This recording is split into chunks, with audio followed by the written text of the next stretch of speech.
Reciban todas y cada una de las amables personas que participan en este evento un cordial saludo de este servidor, agradeciendo a la maestra Claudia Quintanilla por invitarme a una edición más de Hablando con la Eternidad. En esta oportunidad expondremos algunos aspectos de la relación de méritos y servicios del religioso bachiller Carlos Uncín de Herrera, quien enfrentó un grave problema de hacinamiento de cadáveres en el interior del templo parroquial de San Sebastián de Santiago de Guatemala en la primera mitad del siglo XVIII. En realidad, en otros lugares del Reino de Guatemala se dieron situaciones similares, pero se conocen de ellas muy poco. Esta sería una excepción. Santiago, capital del Reino de Guatemala, fue la ciudad cabecera fundada el 29 de julio de 1524 en la sede del antiguo señorío Cachiquel, cerca del actual pueblo de Tecpan, Guatemala. Sin embargo, al poco tiempo, dicha sede fue trasladada al paraje de Almolonga, en las faldas del volcán de Agua. Desde ese entonces estuvo hasta el año de 1541, cuando un terremoto acompañado de un deslave destructor arremetió contra buena parte de la capital, dejándola en tan grave estado que ameritó de nuevo un cambio, esta vez hacia el norte, al llamado Valle de Panchoy, donde estuvo por muchos años, hasta 1773, en que de nuevo un terremoto destructor la deja en mal estado, decretando a las autoridades reales un nuevo traslado, esta vez al Valle de la Ermita, donde hoy se encuentra la capital de Guatemala. Es en la sede de Panchoy donde tiene efecto los trabajos del padre Uncín en su sede parroquial de San Sebastián. Santiago, capital del reino, hoy la antigua Guatemala, es una ciudad que presenta una serie de edificios religiosos que aquí podemos observar en esta vista los grandes conjuntos arquitectónicos con su respectivo templo, es decir, catedral, los edificios conventuales de hombres y mujeres, los beaterios y las sedes parroquiales. Pero también en esta otra vista de la ciudad tenemos en letra color negro todos los edificios que corresponden a templos de barrios periféricos. En este amplio contexto de edificios religiosos debemos de concluir que todos y cada uno de ellos tuvieron sus respectivas poblaciones a las cuales servir. Es de indicar que en Santiago, capital del Reino de Guatemala, hubo al menos 34 templos, ya sean estos parroquiales o conventuales, así como los correspondientes a beaterios y también a centros hospitalarios. Adicionalmente a todos esos sacros espacios estaban una gran cantidad de ermitas periféricas correspondientes a diversos barrios. Pero, ¿cuántos de esos lugares tuvieron criptas? Al momento se han detectado este tipo de espacios en 18 lugares. Entre esos templos que sí tienen criptas está San Sebastián, que es el objeto de esta presentación. En esta diapositiva es posible apreciar enseguida las sedes parroquiales con que contó a través del tiempo colonial la capital del Reino de Guatemala. Inicialmente la primigenia sede del sagrario estaba en Catedral. Luego, hacia el año de 1582, se emplaza en lugar adecuado la segunda parroquia, que es la de San Sebastián. La tercera parroquia fue la de Nuestra Señora de los Remedios en el año de 1641. Y finalmente la de Nuestra Señora de Candelaria. Esto ocurrió en la séptima década del siglo XVII. No se conoce el año exacto. Destaca sin duda la situación de la sede parroquial de San Sebastián, la cual es objeto de interés en esta ponencia. La secuencia constructiva de este templo es larga. Inicia poco después del año 1565, en que acaece en Santiago de Guatemala grandes temblores, lo que motiva a las autoridades a declarar a San Sebastián como patrón y protector contra estos siniestros, siendo dispuesta una modesta ermita en la subida para el pueblo de San Felipe.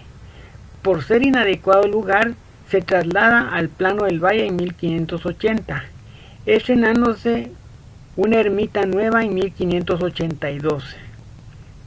Las pocas escrituras testamentarias dan cuenta de estos lejanos esfuerzos de construcción. Sin embargo, se presume una obra de adobes o tapial, cubierta de madera y teja, que al poco tiempo se arruinaría. En efecto, aun contando con reparos, el terremoto de 1651 la habría dañado gravemente, al grado que durante toda la segunda mitad del siglo XVII hay un proceso de construcción que dura al menos 30 años, no sin antes sufrir gran daño con el terremoto de 1689, de tal manera que se reestrena la obra en 1692. Esa construcción será de capilla mayor abovedada y cuerpo del templo de madera y teja, la cual sufriría a lo largo del siglo XVIII daños por los terremotos de 1717, 1751 y finalmente 1773, en que se daña gravemente. En la planta arquitectónica del arquitecto Berleanis de mediados del siglo XX es posible apreciar los ambientes de este templo, el cual se encuentra orientado en un eje oriente-poniente con su portada mirando al poniente. En primer lugar, su capilla mayor, con su presbiterio, la nave única, el sotocoro, el baptisterio, la sacristía, y existen dos espacios adyacentes cuya disposición y muros aún en pie evocan espacios de capillas. Se presume que corresponden a las de las benditas ánimas y de San José. Es de indicar que luego de la ruina de 1773 este sacro recinto fue rehabilitado y por ello se acortó su largo, dejando sin uso la capilla mayor y los ambientes A y B. Es en la nave única donde el padre Sun Sin hizo las criptas.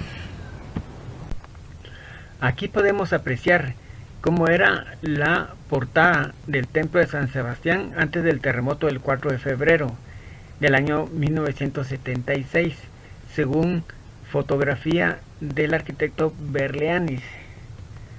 Aquí podemos apreciar cómo quedó después de ese siniestro telúrico, y nos damos cuenta que la portada prácticamente perdió su segundo cuerpo y el remate, y quedó gravemente dañado buena parte de lo que sería el primer cuerpo.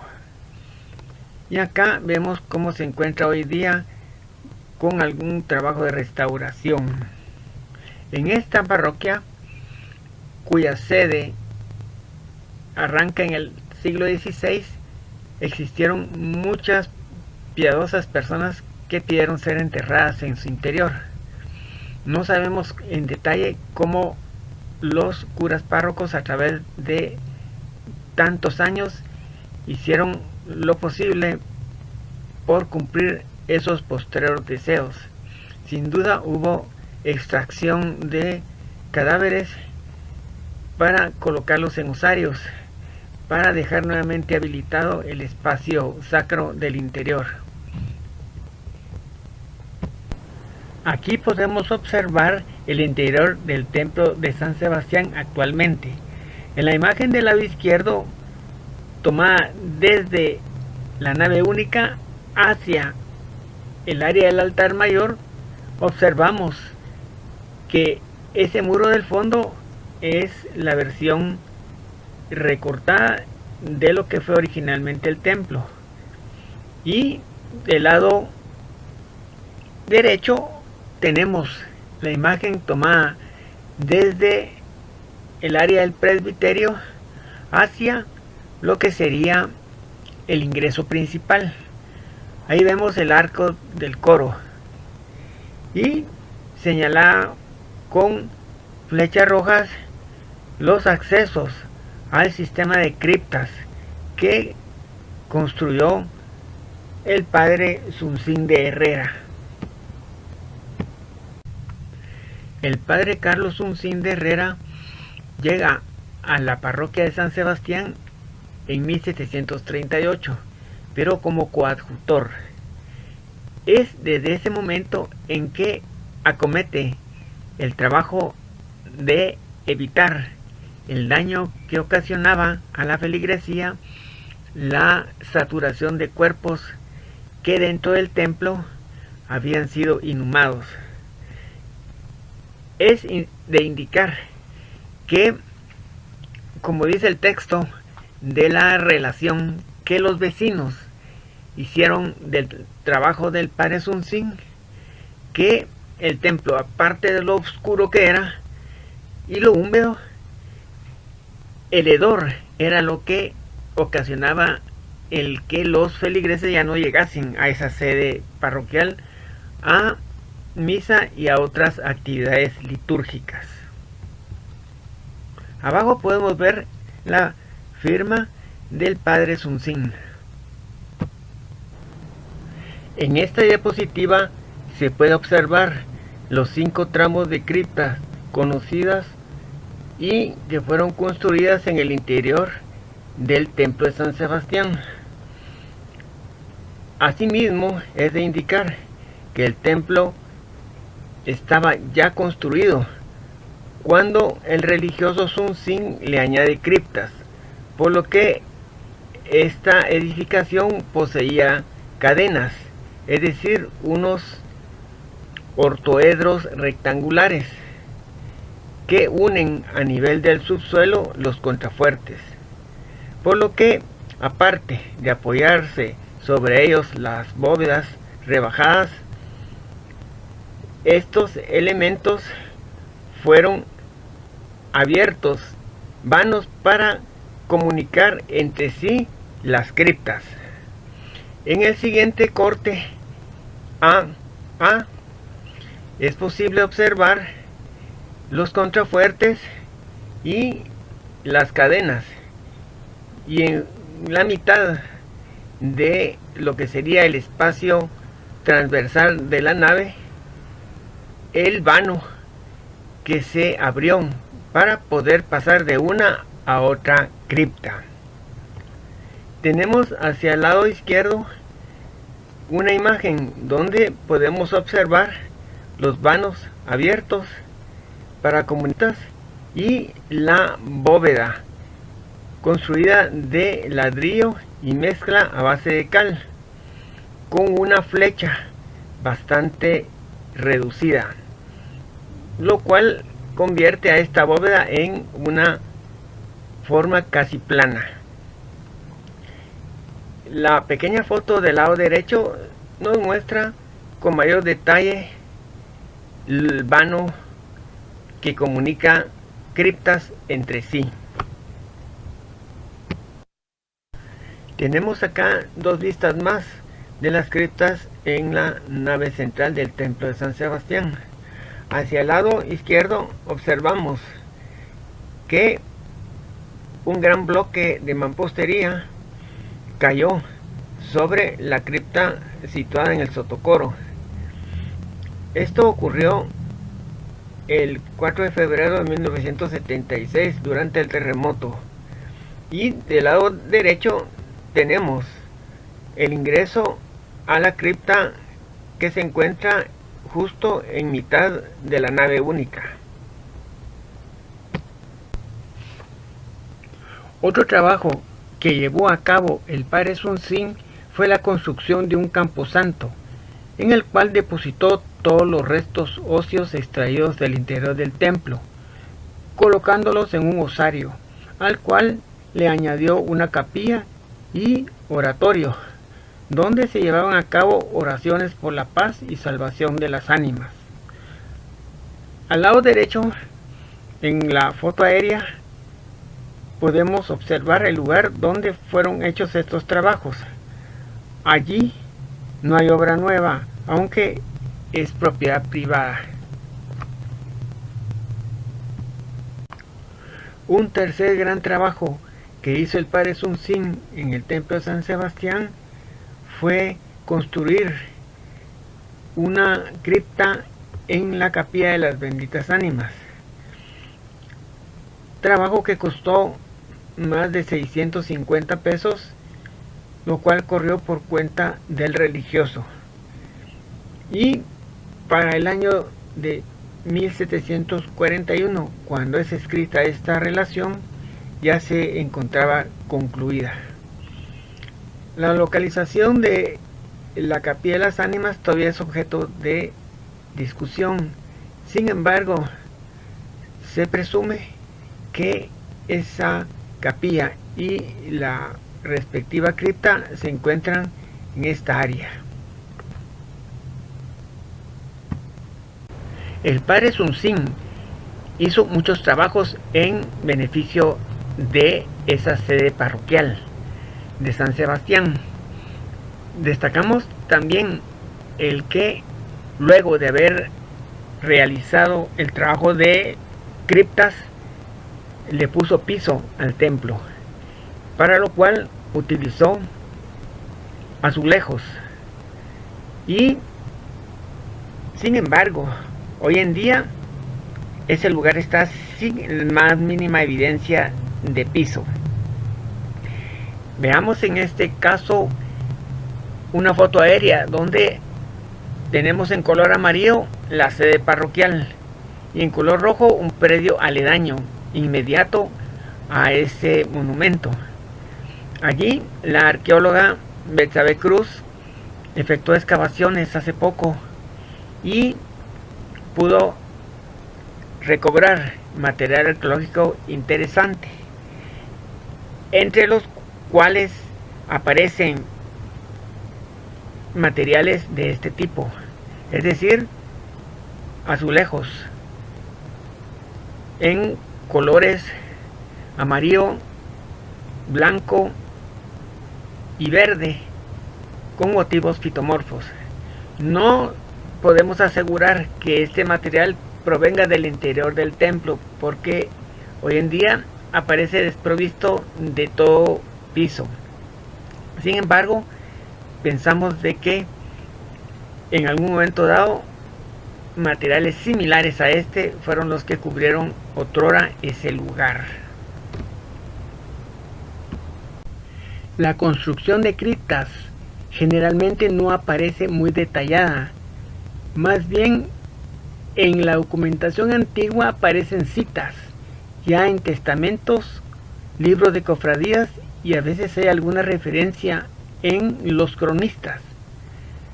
En el caso presente, los trabajos del padre Sun Sin quedaron escritos por los vecinos e incluidos en un documento legal como es un protocolo notarial, lo cual posibilitó muchos años después rescatar esa información y exponerla, de tal manera que se destacase tan importante trabajo en beneficio de dicha sede parroquial.